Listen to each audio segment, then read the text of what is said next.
কুণাল ঘোষ যথেষ্ট ভদ্র ভালো মানুষ, মন্তব্য অভিজিৎ গঙ্গোপাধ্যায়ের। মানুষ বড় বিচিত্র, কখন যে কোন বাঁকে এসে পরিবর্তন হয় বলা খুবই মুশকিল। তৃণমূল মুখপাত্র কুণাল ঘোষ একসময় নিয়ম করে জাস্টিস গাঙ্গুলিকে ব্যক্তিগত আক্রমণ করতেন। তার সম্পর্কে সোমবার আদালতে প্রচুর প্রশংসা করলেন অভিজিৎ গাঙ্গুলি। বিভিন্ন সময়ে এজলাসে বসে বা এজলাসের বাইরে একাধিক বিষয়ে প্রতিক্রিয়া দিয়েছেন বিচারপতি। অন্যদিকে শাসক দলের একাধিক নেতা বিচারপতি গঙ্গোপাধ্যায় সম্পর্কে মন্তব্য করেছেন।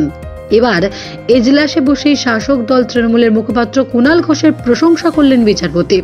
প্রাথমিকভাবে বিষয়টাতে অনেকেই অবাক।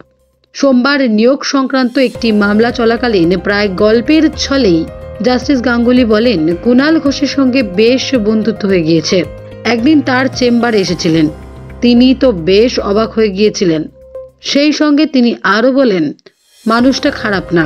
তিনি একটি অনুষ্ঠানে গিয়েছিলেন, সেখানে উঠে দাঁড়িয়ে তার সঙ্গে কথা বলেন। ভদ্র মানুষ, ভালো ব্যবহার করেন। তিনি বা কেন খারাপ ব্যবহার করবেন? এই প্রসঙ্গে নানা প্রশ্ন ওঠে নাগরিক মহলে। তিনি আরো বলেন, কুণাল ঘোষের লেখার হাত বেশ ভালো। Bureau report, Durnibar Bangla news.